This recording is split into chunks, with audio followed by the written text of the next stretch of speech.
Ayurvedic doctor तो नहीं थी मैं, क्योंकि सिर्फ और सिर्फ 5 लाख का एक एफडी थी। उस एफडी के सेविंग को ओडी में कन्वर्ट करके इस बिजनेस को शुरू किया हुआ है। अबाउट हमने 6.5 करोड़ तक का बिजनेस किया है लास्ट ईयर। तो ऐसा भी बोलते हैं कि जब एक्सीडेंट होता है तो सबसे पहला धक्का आपको नाभि पे लगता है और फिर ब्रेन तक पहुंचता है। गवर्नमेंट में गए तब उनको ही आइडिया नहीं था, as we are a category creator, कौन सी कैटेगरी में जाएगा, ये क्या है। तो उसमें हमको पूरा ना काफी डॉक्यूमेंटेशन लगा। समहाउ मैं बुक्स ढूंढ रही थी आयुर्वेदा पे और ज्यादा थोड़ा इन डेप्थ नॉलेज के लिए, कुछ नई चीजें क्या है सीखने के लिए। दोनों ही ऑथर मुझे फॉरेन बेस्ड मिले। आयुर्वेदा है लेकिन लिख वो लोग रहे हैं। Hello everyone, I'm Swati Vakharia. I'm founder of Nabi Sutra. It's been 15 years of entrepreneurship journey, and today we are going to discuss many aspects of entrepreneurship. Okay, thank you Swati for joining us and hosting us. Right. So my first question is कि आपका background क्या है? As such, I have started my journey with a job.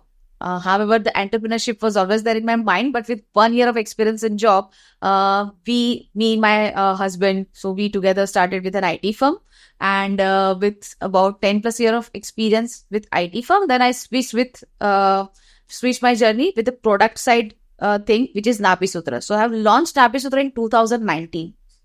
Okay. And how did the idea came actually? I mean, you could have done anything, but Yes. why Nabi Sutra? So, digital marketing was something I was going ahead with, जो कि मेरा ज्यादा learning जिस side था, and being a new mother, that was a time, वो मेरा एक pause period था लाइफ में, and 6 months and all I was at home, and that was a time I thought कि मुझे जो भी करना है, मुझे प्रोडक्ट साइड करना है अब, एंड जितना सीखा है मैं उससे कुछ अपना एक नया ब्रांड क्रिएट करना चाहती हूँ। So something, if you are going to start with something, it is very important कि आप पहले ये सोचो कि आप क्या करना चाहते हो, उससे मार्केट में कौन सा नया सोल्यूशन लाओगे, कौन सा प्रॉब्लम सॉल्व करोगे, एंड वो अगर आप खुद से ही लिंक कर पाते हो, so nothing like it. And as a new mother, जब मैं खुद से ही ये प्रॉब्लम सॉल्व करने की कोशिश कर रही थी for my skin care, my hair care, because that is the time कि आपके हार्मोनल इम्बैलेंस बहुत ज्यादा होता है, that is the time you face unlimited issues with your body, and वो सारा एक नया ही जोन होता है आपके लिए। सो that was the time I was struggling a bit with that, and I got to know about belly button oiling that time, which was quite a new concept for me at least. Then I read a lot about it. I met my cousin who is MD in Ayurveda, and then tried to understand more towards this particular aspect, and then got to know about Nabi Chikitsa. That is the healing method in Ayurveda, जिसके through आप बहुत सारे issues के साथ deal कर सकते हो.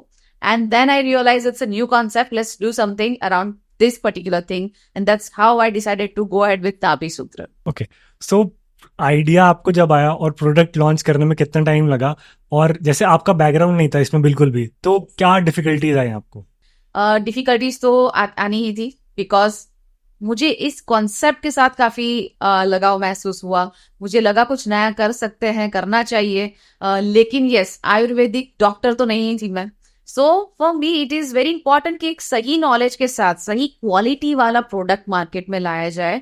सो काफी लोगों से मिलना हुआ, कैसे प्रोडक्शन साइड अगर आप एंटर करते हो तो कौन सी क्वालिटी जरूरी होती है, से लेके बहुत सारी चीजें थी जो कि नई थी मेरे लिए, जो कि मेरे पुराने एक्सपीरियंस से हटके थी। सो ये सारे चैलेंजेस को धीरे धीरे धीरे हमने पार किया। अबाउट 1.5 years इतना हो गया इसको सॉल्व करते हुए, नई नई चीजें लर्न करते हुए, कौन से मैन्युफैक्चरिंग यूनिट में जाना होता है, कौन से सर्टिफिकेशन लगते हैं, एंड कैसे टाइप के आपके ऑयल्स चाहिए होते हैं। छोटे छोटे कोर्सेज भी किए ऑनलाइन सीखने के लिए कि आयुर्वेदा का बेसिक क्या होता है, अगर ऑयल्स है, ऑयल्स को कैसे स्टोर करते हैं, कैसे किस तरह के कौन कौन से मेथड से इसको बना सकते हैं। सो हर एक चीज का एक छोटा छोटा जो इन्फॉर्मेशन होता है, जो नॉलेज होता है, जो कि आपको जरूरी हो जाता है, तो उसको धीरे धीरे लेते हुए फाइनली एक अच्छे प्रोडक्ट तक पहुंचे, एक रेंज बनाई।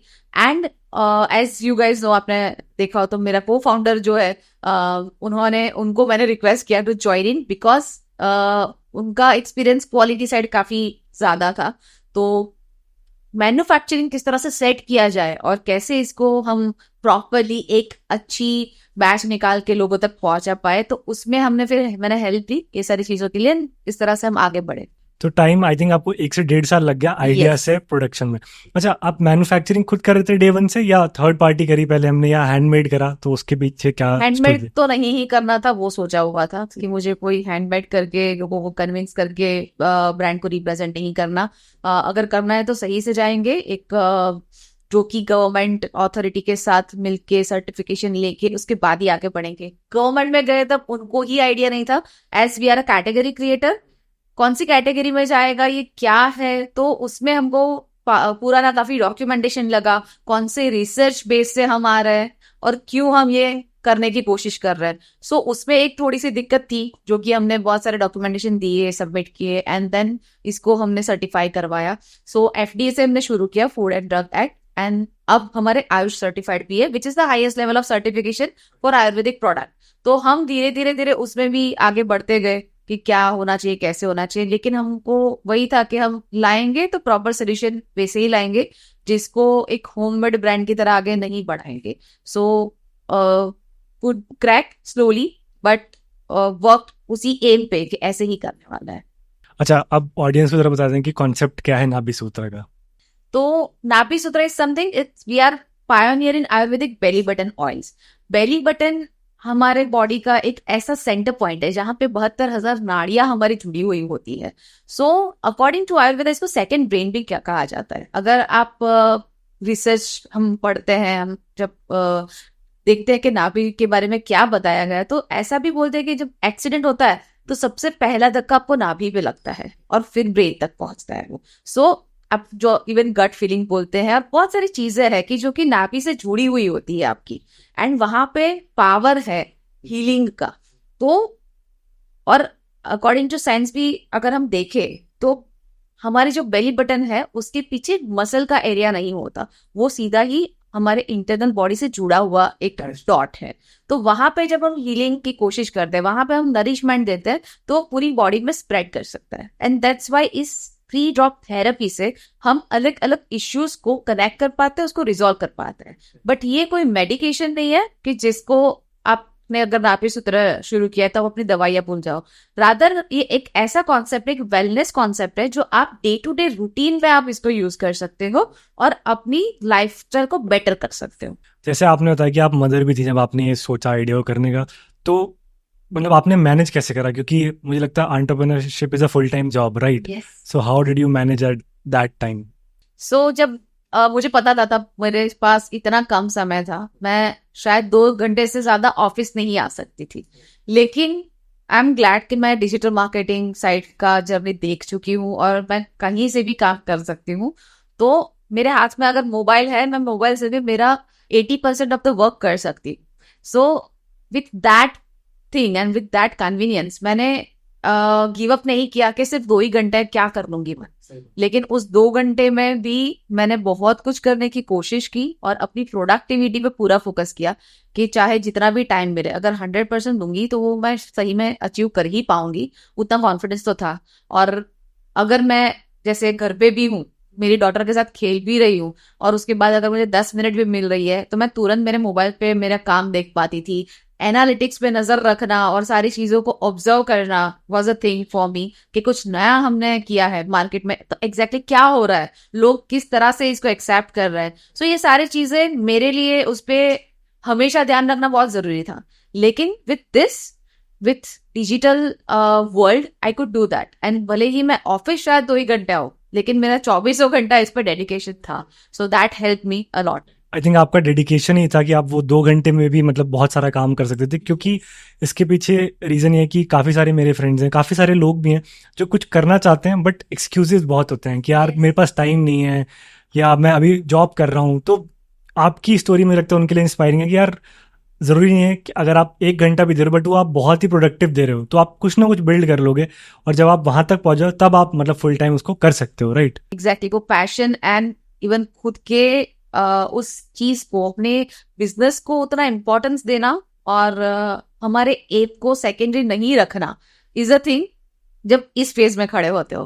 क्योंकि जब बीइंग अ न्यू मदर मैं भी उसमें थी कि मैं इतनी छोटी बच्ची है, मैं 2 घंटे भी कैसे जाऊंगी। लेकिन दैट वाज द टाइम जब मेरी फैमिली ने मुझे बहुत सपोर्ट किया। दैट वाज द टाइम मेरी मदर इन लॉ स्पेशली, उन्होंने मुझे बोला कि अभी यहाँ पे अगर एक बार अटक गई तो यहीं पे रह जाओगी, क्योंकि उनकी लाइफ में ये मौका उन्होंने गवाया था और उन्होंने बोला कि तुम नहीं गवाओगी।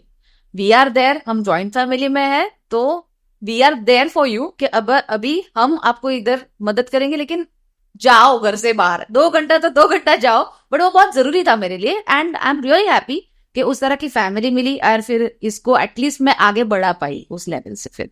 अच्छा, आपके इस पूरे पीरियड में कभी भी कुछ ऐसा आपको डे लगा कि यार शायद से नहीं हो पा रहा है, और फिर आपने उसको ओवरकम कैसे करा?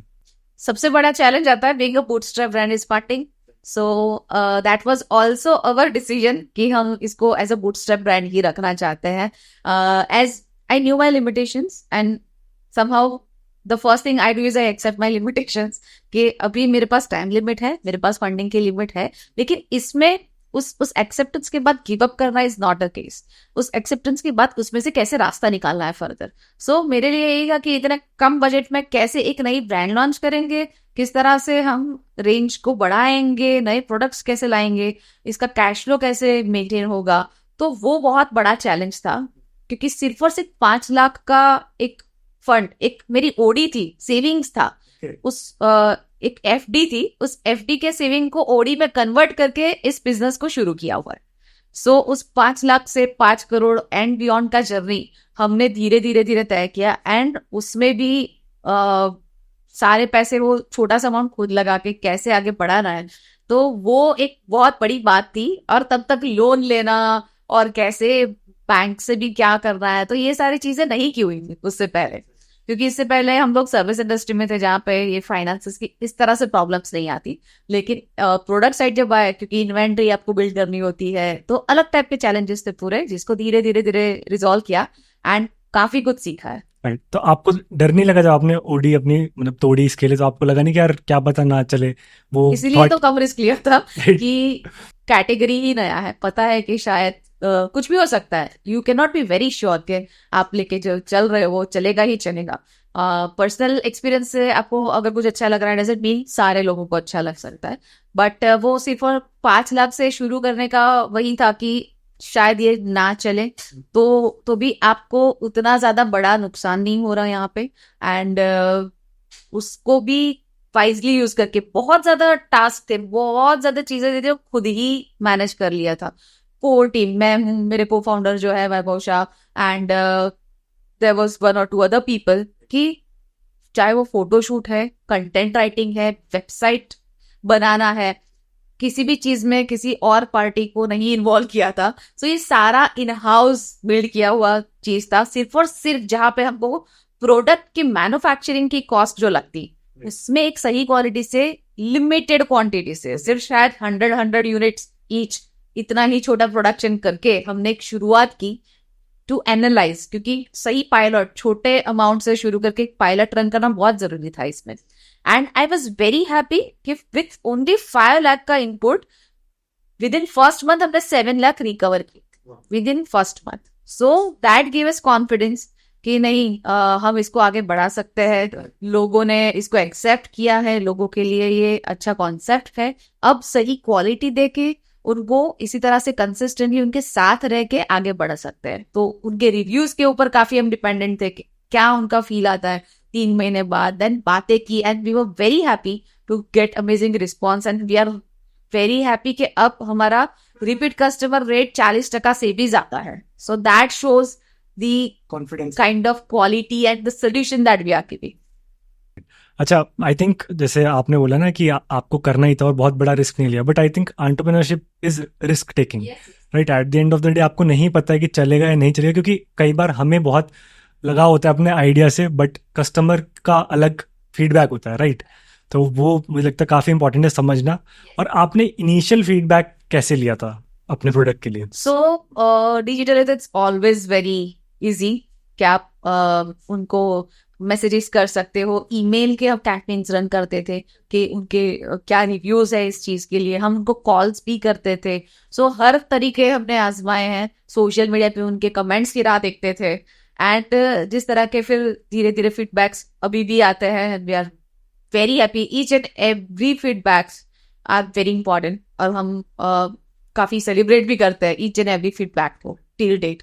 सो it is very important how they are actually taking it, और किस तरह से वो लोग यूज कर रहे हैं। एंड उस पे से धीरे धीरे जैसे उसको आगे बढ़ाना, इम्प्रोवाइज करना, विद इन 1 ईयर हमने जितना अंडरस्टैंडिंग से फर्स्ट फॉर्मुलेशन को हमने मार्केट में लॉन्च किया था, एक ही साल में हमने वापस से उस पे एक्सपेंस किए एंड फॉर्मुलेशन को इम्प्रूव भी किया, उसको इम्प्रोवाइज करके वापस से ऑन रीलॉन्च कस्टमर किया। Feedback. Yes, based on that कि इसको और भी अच्छा बना सकते हैं, इसको और भी सारे अलग अलग इंग्रेडिएंट्स के बारे में नॉलेज मिला, और भी सारी चीजें सोल्यूशंस मिले जिसको हम यूज करके इसको और बेहतर बना सकते हैं, देन व्हाई नॉट।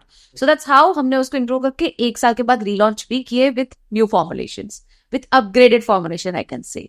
सो ना कि सिर्फ लॉन्च करके उसको भूल जाए, लेकिन वी आर देयर कि इसको और भी बेहतर कैसे बनाया जाए, और उसी टाइम के नए नए प्रोडक्ट्स भी आके हम मार्केट में लाते हैं। आपने अभी एक चीज बोली कि आपने सब कुछ खुद करा, और आई थिंक जितने भी फाउंडर्स से मिला हूं, सब ये कहते हैं कि आपको सब कुछ खुद करना चाहिए, तभी आप किसी से करवा पाओगे आगे चल के जब नीड Exactly. अराइज होगी, राइट? क्योंकि अगर आप इनिशियली किसी से करोगे तो आप वो आपके मतलब आइडिया पे उस एफर्ट से काम नहीं करेगा, राइट? क्योंकि छोटी टीम है, आप किसी को डिजिटल मार्केटिंग में दे तो आप सकते हो सब कुछ, बट वो कन्विक्शन, वो पैशन नहीं आएगा उसके अंदर जितना आपके अंदर है। तो आई थिंक बहुत इंपॉर्टेंट पॉइंट है कि जो भी ऑडियंस देख रही है, अगर वो कुछ बिल्ड करना चाह रही है तो मेक श्योर कि आप लर्न करो। सबको सब कुछ नहीं आता है, बट सब सीखते हैं धीरे धीरे, Yes. और वो important And there is phase है। certain area जो आपको इंगेज रखता है आपके बिजनेस के साथ, उसको तो कभी मत छोड़ो। For me it's marketing, it's performance marketing, और वो जो कि मैंने 1.5 ईयर जो कंपनी को जब बिल्ड किया, 1.5 साल तक किसी और को नहीं दिया था, ना ही कोई एजेंसी इन्वॉल्व की थी। एजेंसी को इन्वॉल्व कर किया उसके बाद, still there is a part जो कि मैं खुद हैंडल करती हूँ। उसमें भी प्लस एंड माइनसेस होते हैं, और मुझे भी पता है कि जब हमने शुरू किया तब 5x 7x तक हम रिजल्ट आते थे। हम जितना स्पेंड करते हैं उसके अगेंस्ट 7x तक ROI गया है हमारा। बट दैट विद टाइम जैसे मेटा का जो चेंजेस आ रहे हैं और एल्गोरिदम्स चेंज होते हैं, तो हर बार वो एक स्ट्रगल लगता है वापस उसको कंट्रोल करना। सो जैसे इसके ऊपर काफी नेशनल टीवी पे चर्चा हो चुकी थी हमारे परफॉर्मेंस मार्केटिंग के स्पेंड के ऊपर, बट यही है कि एवरी टाइम एक कुछ नया लर्निंग, कुछ नए अल्गोरिदम्स के साथ कुछ प्लस एंड माइनसेस होता रहता है, जिसको भी हम कंट्रोल करके अब 39% तक लेके आ गए। So it happens. और यहाँ पे कोई पर्टिकुलर एक कोई वे आउट नहीं होता कि यही है फॉर्मूला, आप लगा लो, अप्लाई कर लो और चलेगा, ऐसा नहीं होता यहाँ पे। सो ये आपको ही ऊपर डिपेंड करता है कि आप किस तरह से आप अपना इसको स्ट्रेटेजाइज कर रहे हैं, राइट? और वो आप एक्सपेरिमेंट से ही सीखते हो, क्योंकि कुछ भी आपको मतलब कोई ऐसा लिखा नहीं कि ऐसे ही करना है, राइट? सबके स्ट्रगल्स अलग है, सबके चैलेंजेस अलग हैं, सब अपने आप ही ट्राई करके वहां तक पहुंचना है, राइट? राइट। अच्छा, आपका जो एक्सपीरियंस था एसईओ और वेब डेवलपमेंट और आईटी में, आपने बताया आपका एक्सपीरियंस था, तो वो कितना काम आया आपकी इस कंपनी में जो आपने लॉन्च करी? बहुत ज्यादा काम आया। एसईओ जब मैंने शुरू किया था, देयर वाज अ टाइम कि एसईओ का वर्ड यहाँ पे लोगों ने सुना भी नहीं था, और जब मैंने भी सुना कि एसईओ डिपार्टमेंट शुरू करना है, so I was personally searching SEO होता क्या है। सीईओ सुना था तब बस, लेकिन ये एसईओ क्या है। सो जब मैं लोगों को बता रही थी मेरी प्रोफाइल एसईओ हेड, तो लोगों को समझ में नहीं आता कि क्या ही कर रहे हैं ये लोग, तो डिफिकल्ट था। And that was the time जब हम लोग फेसबुक में भी हमको HTML कोड बना के पेज हम लोग जनरेट करते थे फॉर क्लाइंट्स। ऐसा नहीं था क्रिएट अ पेज, वो ऑप्शन भी नहीं था फेसबुक में। मैंने खुद का फेसबुक अकाउंट एक आर्टिकल पढ़ के क्रिएट किया है कि एसईओ में क्या क्या चीजें हेल्प करती है। सो उस जमाने से लेके अभी के जमाने तक आना, एंड ये सारी चीजों को धीरे धीरे धीरे लर्न करके करंट हमारे इस ब्रांड में इनकॉर्पोरेट करना इस फन, तो बहुत ज्यादा काम लगा मुझे कि किस तरह से हम डिजिटली अपने ब्रांड को कैसे रिप्रेजेंट कर सकते हैं, और क्या क्या चीजें हमको हेल्प कर सकती है to grow this further in market. अच्छा, एक जो मुझे सबसे अच्छा क्वेश्चन लगता है वो ये कि अगर कोई लॉन्च करना चाहे कोई प्रोडक्ट आपकी इंडस्ट्री में, तो क्या स्टेप्स आप एडवाइस करेंगे, ये कैसे कर सकता है? क्योंकि भाई आपके पास एक्सपीरियंस है, तो मुझे लगता है बहुत ही अच्छा होगा अगर ऑडियंस जान सके तो। सो सबसे पहले ये है कि आप अपने स्किल सेट को समझो, आपको कौन से एरिया में मजा आ रहा है और किस चीज को आप एज ए सोल्यूशन देख रहे हो, आप अपनी लाइफस्टाइल से कुछ ना कुछ सोल्यूशन निकाल पाओगे कि this is somewhere I can think ये वाला पार्ट मैं थोड़ा इजी बना सकता हूँ लोगों के लिए, या अच्छी बेहतर वे में इसको मैं सॉल्व कर सकता हूँ। तो उस सोल्यूशन पे फोकस करके कौन सा आप प्रॉब्लम सॉल्व कर रहे हो with the profitable business model. क्योंकि अगर सिर्फ और सिर्फ, क्योंकि मैंने ये मिस्टेक्स की हुई लाइफ में, मैं पैशन ड्रिवन भी गई, मैंने वुमन सेंट्रिक मैगजीन ब्रांड की हुई है और ऐसी चीजें की हुई जो कि सिर्फ और सिर्फ मेरे पैशन को रिप्रेजेंट कर रही थी। But that time I actually forgot कि एक सही बिजनेस मॉडल का क्या इन्वॉल्वमेंट हो सकता है, किस उसके बेस के ऊपर ही आगे बढ़ा सकती हूँ। लेकिन वो मेरा कहीं ना कहीं छूट गया था because I was more passion driven कि ये तो करना ही है। लेकिन इट इज वेरी इंपॉर्टेंट कि आप उसको एक सही बिजनेस मॉडल जो कितना सस्टेनेबल, सेल्फ सस्टेनेबल बन सकता है, तो एक सही solution with right business model आप उसको देखे और फिर उसमें आगे एंटर हो, तो एक बेटर आपका बिजनेस बन सकता है। अभी तक हमने एक्सटर्नल फंडिंग ली है, नहीं ली है, पहले नहीं ली, और ना लेने के पीछे कोई रीजन है या आपका क्या विजन है उसके पीछे? क्योंकि ये जब बिजनेस शुरू किया गया था, इसके पीछे हमेशा से एक लर्निंग विथ फ्लो का मेरा स्टाइल ऑफ वर्क, थोड़ा स्टाइल ऑफ मैनेजमेंट बोल लो तो उस साइड का है। मैं फ्लो के साथ सीखती हूँ। मेरा ऐसा कोई एम नहीं था कि मैं इसको जल्द से जल्द, मैंने नंबर्स के साथ एम्स को नहीं जोड़ा था कि अब मुझे 1 करोड़ का चाहिए, अब 10 करोड़ और उसके बाद 5 साल में 100 करोड़। तो ऐसे एम के साथ जब आप नहीं वर्क कर रहे हो, तो जब इन्वेस्टर्स एंटर होते हैं तो वो आपके साथ शायद उस वे में जुड़ नहीं पाते हैं, वो पुश करते हैं आपको थोड़ा सा, राइट? एग्जैक्टली। सो उसके साथ मैं उस स्ट्रेस के साथ मेरा बिजनेस रन करने के लिए मेंटली रेडी नहीं। So that was the reason कि पहले से ही हमने इसको बूटस्ट्रैप रखने का ही सोचा कि शायद अगर मैं थर्ड पार्टी को इन्वॉल्व करूंगी जो कि मेरे विजन के साथ मैच नहीं करेगा अगर, तो मैं कहीं ना कहीं, मुझे जिस वे से इसके साथ डील करना है, जिस जिस तरह से मैं इसको रन करती हूँ, मैं उस तरह से कर नहीं पाऊंगी। और अगर नहीं कर पाई तो अगेन मैं कहीं पे जॉब कर रही हूँ ऐसा फील मुझे आ जाएगा कि शायद मुझे ऐसे ही उनके हिसाब से करना पड़ेगा। शायद मुझे ये कैटेगरी लॉन्च करनी है लेकिन वो लोग बोल रहे कि मार्केट की डिमांड उस तरह है तो दूसरा कुछ सोचना पड़ेगा। तो मुझे वो फ्लो शायद mentally I wasn't ready for it. अभी भी मैं नहीं हूँ और अभी भी आई एम नॉट श्योर कि मैं कब इस साइड में सोच के किसी को इन्वॉल्व करूंगी। तो that is still a question mark. अभी आपकी सेल्स सारी ऑनलाइन है या अभी हम ऑफलाइन पे भी कुछ करने वाले हैं या कर रहे हमारी हैं? सारी ऑनलाइन ही है।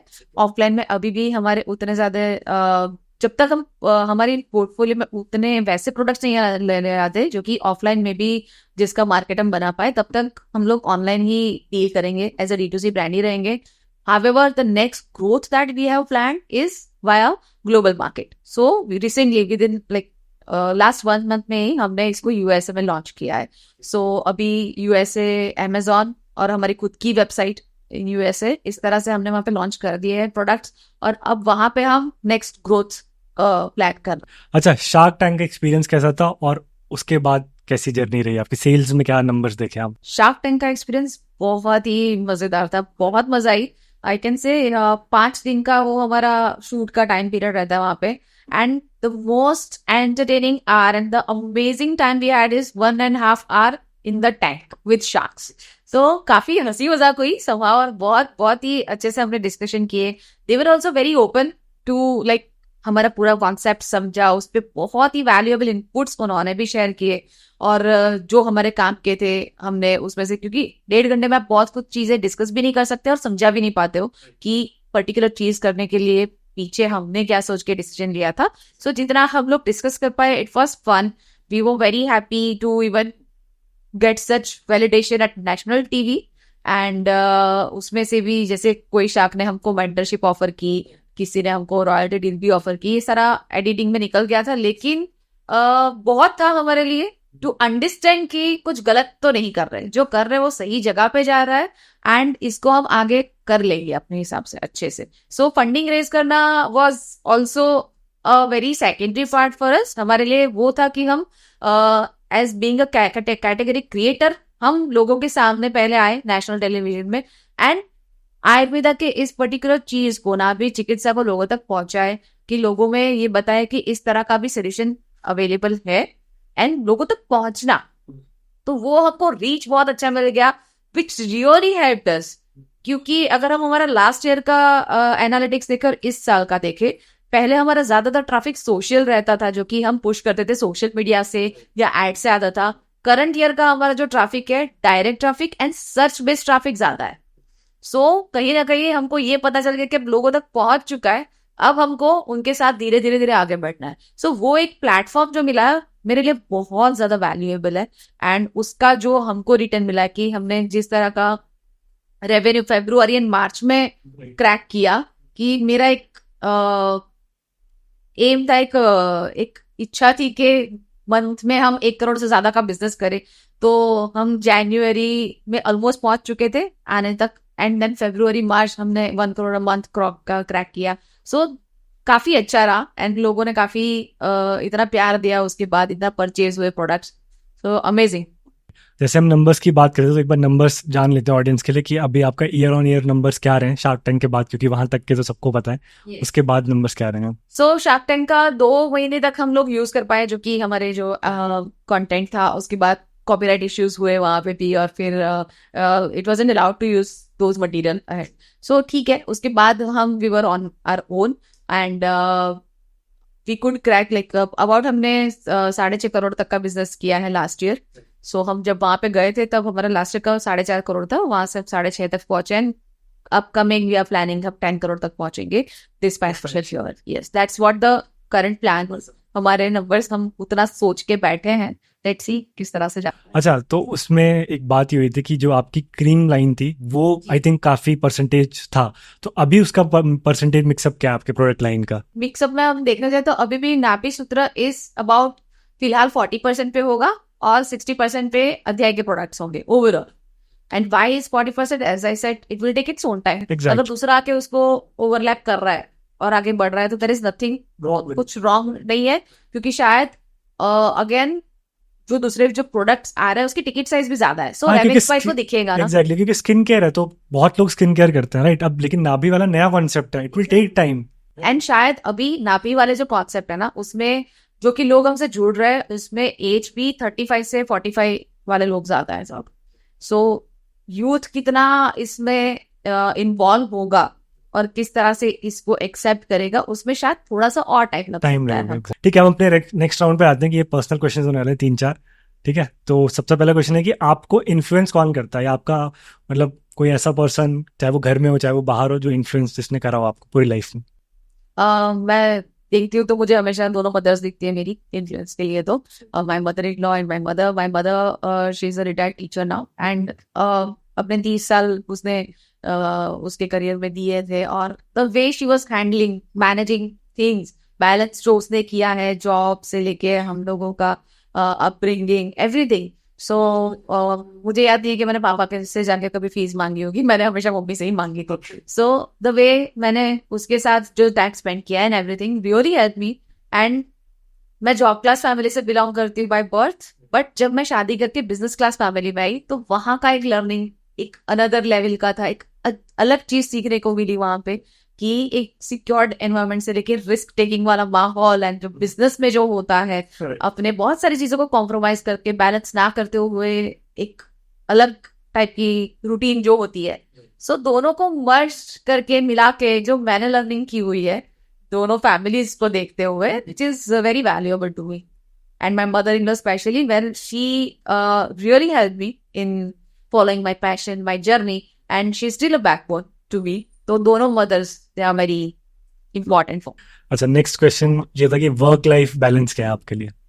वर्क लाइफ बैलेंस तो बहुत ही ज्यादा मैटर करता है and there is no other option क्योंकि मेरी डॉटर अभी भी छोटी है। सो शी इज लाइक मेरी पूरी ऑफिस वाकिफ होगी, अभी थोड़ी देर में वो आएगी, इधर होमवर्क करने बैठेगी सामने और फिर उसका म्यूजिक क्लास का टाइम हो जाएगा, तो कभी जिम्नास्टिक का टाइम हो जाएगा, एंड मुझे ये जगल करते रहना पड़ता है कि चलो अभी 1 घंटा मिला, ये काम निपटा लो, फिर यहाँ जाना है, फिर वहां जाना है। सो ठीक है, कोई प्रॉब्लम नहीं है, और दैट्स द बैलेंस। एंड मुझे वैसे भी दिमाग में था कि मैं मेरे इस पैशन के लिए कहीं और मुझे गिव अप नहीं करना था। सो मुझे दोनों को साथ में लेके चलना था, वाज अ चॉइस, वो मुझे करना था, वैसे ही करना था, मुझे यहाँ पे लूज नहीं करना था कि मैं वहां पे वो नजरअंदाज करके इसी और बढ़ती रहूं। ठीक है, जहाँ पे जिस टाइम पे जितनी जरूरत पड़ गई मैं वहां पे हूँ। अगर कहीं पे फैमिली में ज्यादा जरूरत पड़ेगी तो उस टाइम पे मैं वहां पे टाइम देना प्रेफर करूंगी। जिस दिन बिजनेस में ज्यादा टाइम की जरूरत है मैं यहाँ पे प्रेफर करती हूँ और बैलेंस करती हूँ। आप अपने 18 ईयर ओल्ड सेल्फ को क्या एडवाइस करोगे अगर अभी आप करो तो?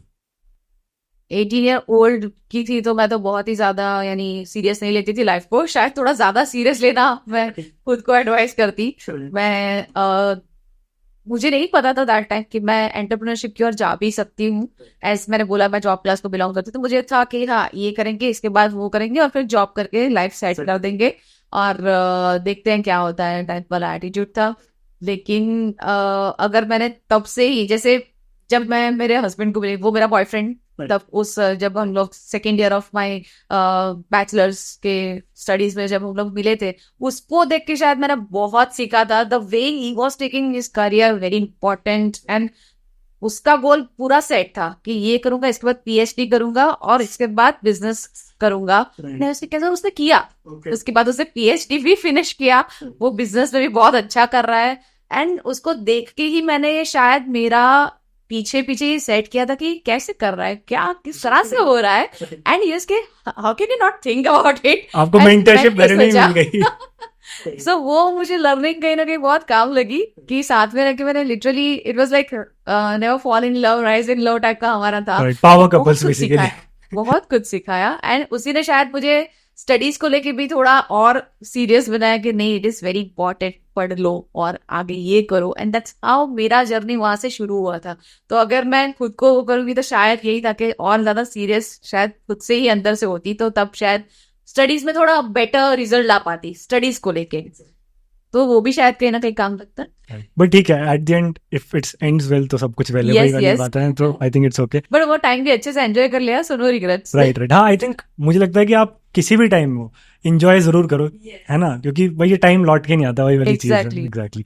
अच्छा, तो बुक्स एंड मूवीज रिकमेंडेशन, अगर आपकी कोई फेवरेट बुक हो, आपकी कोई फेवरेट मूवी या डॉक्यूमेंट्री हो तो?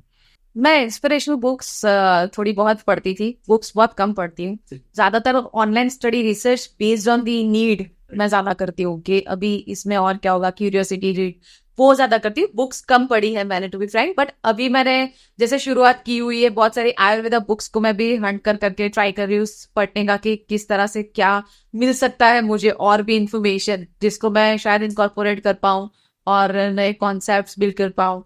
तो मैं अभी नीड बेस्ड ज्यादा पढ़ रही हूँ बुक्स में। And when it comes to movies, हमेशा एंटरटेनमेंट जुड़ा होता है मेरे मूवीज के साथ, तो मुझे कलरफुल एंड वाइब्रेंट मूवीज ज्यादा पसंद है, कॉमेडी मूवीज ज्यादा पसंद है। अंदाज अपना अपना वर्दी लाइक उस टाइप से जमाने से शुरू आ रहा है, तो उस टाइम में यानी मैं भूल जाती हूँ जब मूवीज देखती हूँ, तब कुछ किसी और चीज के बारे में नहीं सोच सकती।